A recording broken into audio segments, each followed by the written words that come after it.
Magandang araw. Ako si John Philcris Jim Nunez, 22 mula sa San Jose del Monte, Bulacan. Ang direktor ng The Quick Brown Fox Jumps Over the Lazy Dog. Parehas akong nasa teatro at pelikula. Umaarte pero masilig kong gumawa ng pelikula. Mas gusto kong maghatid ng mga storya. Dahil dito, mas napamahal ako sa ginagawa ko at mas napaibig ako sa mga anumang uri ng sining.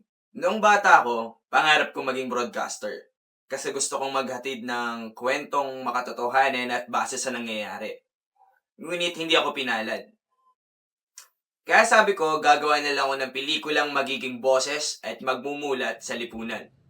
Ilan sa mga nagawa ko ay ang Lamikmik,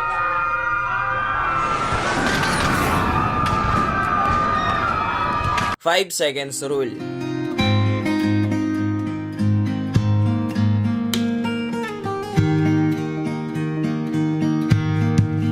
Bata-bata, paano niya ginawa?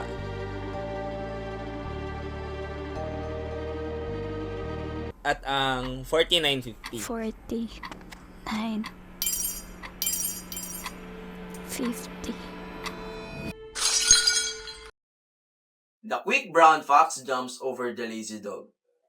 Ang lazy dog na si Bruno at ang magnanakaw na si Fox. The Quick Brown Fox Jumps Over the Lazy Dog is kung paano nalooban yung binabantayan ni Bruno na private property dahil sa kapabayaan niya.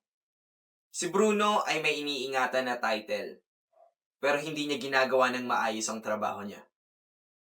Hindi ito usapin kung ano yung ninakaw, maliit man o malaki. Ang issue is na nakawan si Bruno dahil sa kapabayaan niya. Tungkol ito sa mga taong hindi ginagampanan ng maayos ang trabaho nila. The Quick Brown Fox Jumps Over the Lazy Dog.